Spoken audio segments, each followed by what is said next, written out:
to play with his body a little bit again, just through my position here. And then just following that with the hands from the bend that he makes in his body. And not creating that from the hand. And then trying to follow that.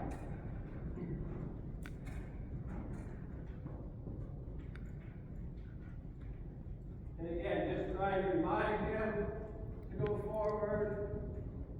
And then just letting him go. So the feeling is that he's going.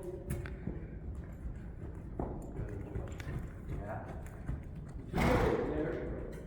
The feeling is that he starts to feel that how good it feels to really move and just swing through and just go on his own. Once he starts to reach out a little bit and let go, steer him a little bit more from the body, remind him to stay forward.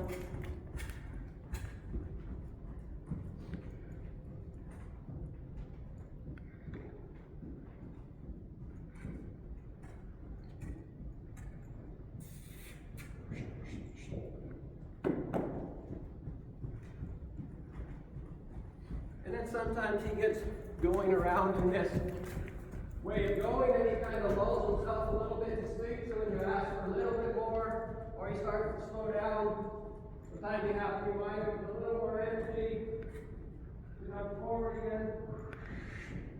Good. Good. And then just working as much as possible on trying to get into the rib cage. So that we can start to push the neck out.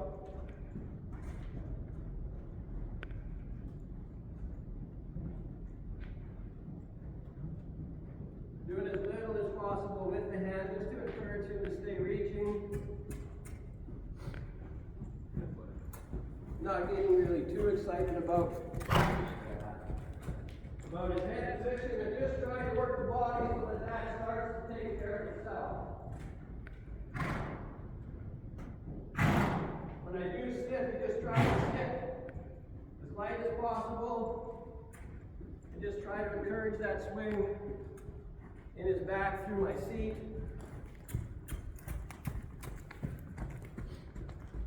I'm not sitting heavy enough that he feels like I'm pushing his back down.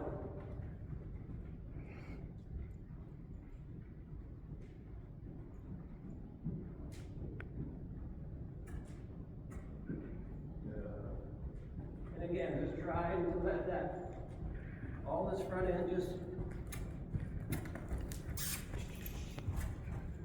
be as free as possible.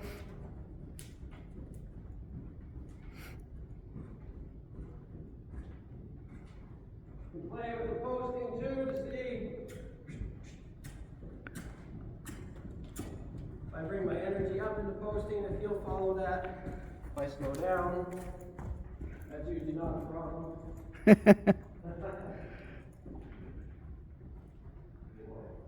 then again, I can go back and just play with the shoulder. Remind him here with the inside ring.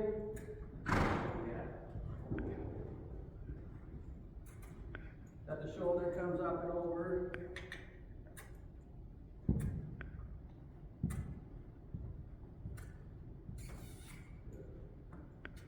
It's really starting to get a little bit more into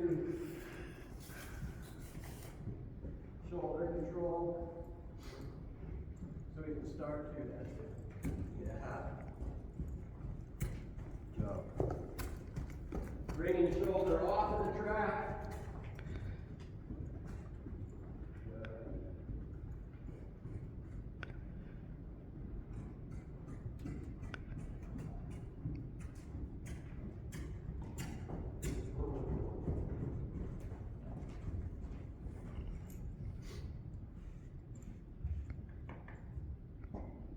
And really bringing some energy into them.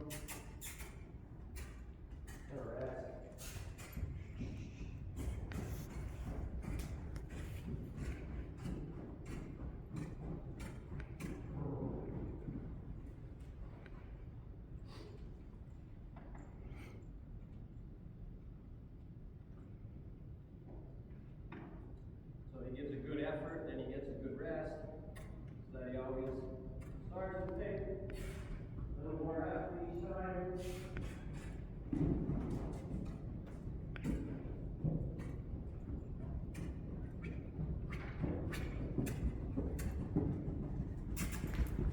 playing with some camper.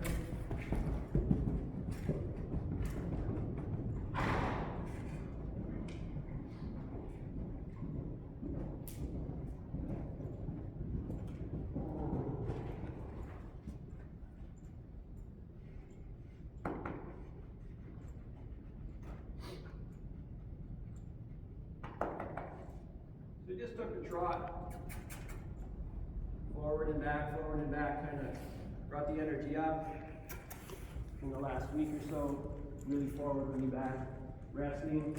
And then it was just kind of his decision that the logical thing to do would be just to break into the canter. So there was no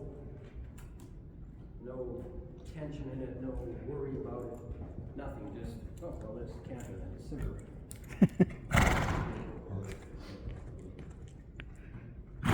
Then he starts to feel kind of proud of himself, and he starts to take those little breaths and blow out. Thinks he's pretty hot.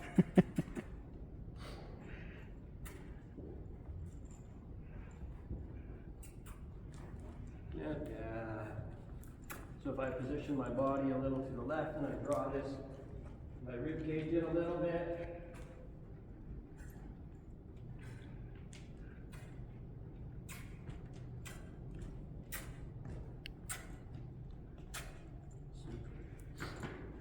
And just play with those shoulders around, seeing if I can maintain that mostly from my body position.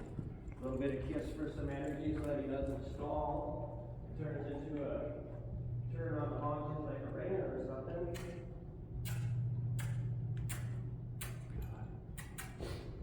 And just really giving him the room to move the inside shoulder around. So if I open up my inside ring, I even feel it leading him from my inside stirrup.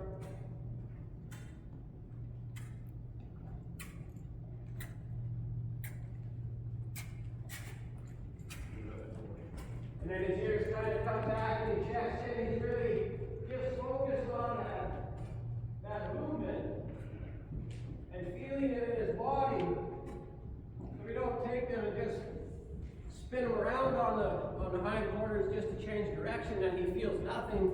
But when it's slow and methodical and he has to think and feel it, he starts to feel, oh, you mean move my left shoulder over here? You mean bend a little bit here? Now if I invite him over here, he comes with me. If I invite him here, he comes with me. And he's just focused on that. He's like, what are we going to do next? Let's see.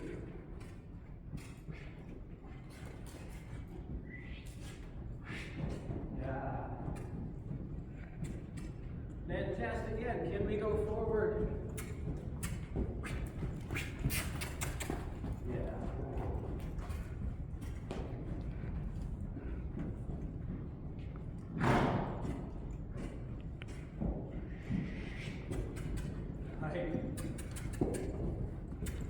And can we steer with the body a little bit?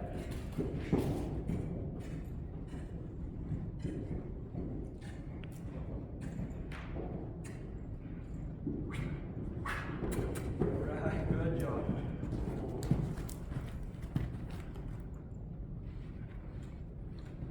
So when he comes into that short side and he starts to hear the noises and see the things and he's looking here a little bit, I can just bend him through my body and have him find that position without having to say, hey, no, come here. Don't do that, don't look there. Just come with me. And he's like, sure.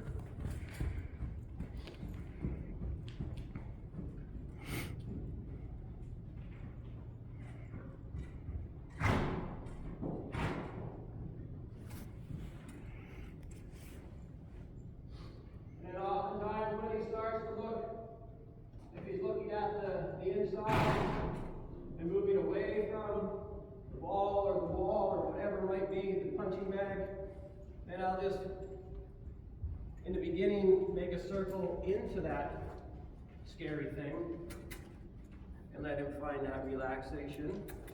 But now it's more to the point where I can just, if he's moving away, say from you, and look, I can just curve my body here. He finds that little position Might be a quarter of a circle, might be an eighth of a circle, might be nothing at all. Just a softening on his body that side. And he comes back to that good mental space. So, getting to where we can do less and less in terms of positioning that way and still having the same result.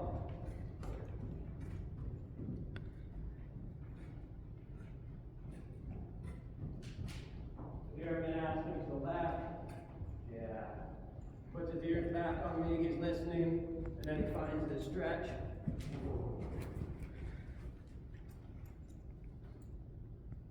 You have a minute to think it over. Yeah. Gives his head a shake, gets kind of those cobwebs out, that little bit of tension.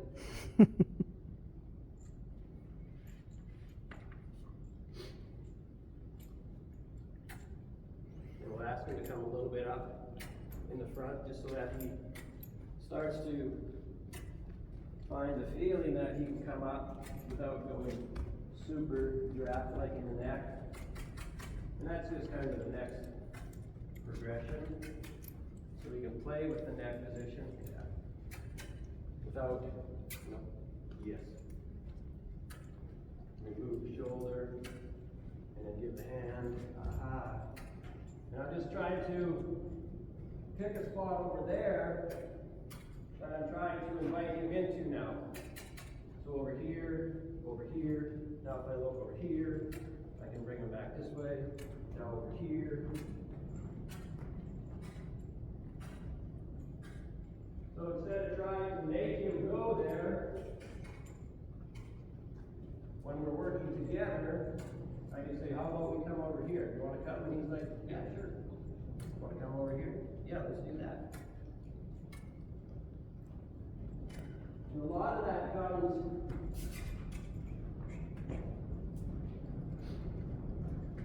type of stuff comes from, like earlier we were talking about him being playful and you know, talkative and inquisitive and wanting to do things, a little bit of stuff on his own quite a bit. A lot of that comes from allowing that and not squishing it all the time.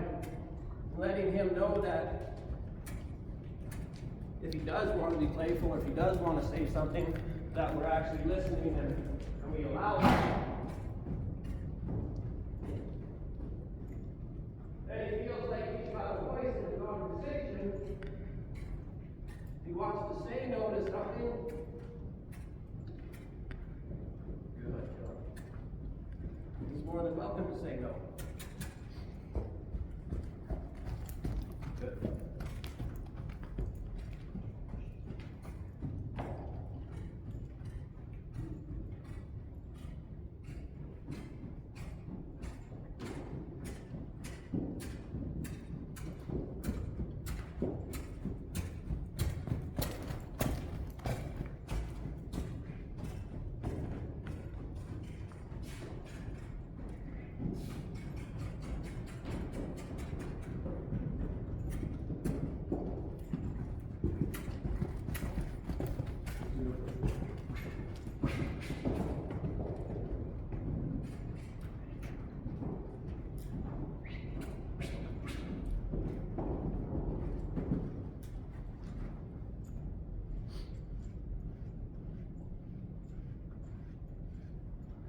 And in the canter transitions at the moment, I don't care if it takes him 3 laps to get it, if he just goes and he's like, oh, okay. Instead of trying to kick him into it. Sometimes you need a little reminder, just to tap, tap, like, hey, you do a little more. But then it just happens without that tension, and then he just puts in a nice effort, gets a nice break. Ask him to stop before he gets tired or before he wants to stop. So he's in the middle of that, focusing on, yeah, let's go. And then he gets to stop and he's like, oh, well, next time maybe I'll go a little bit more. He wants to offer more then.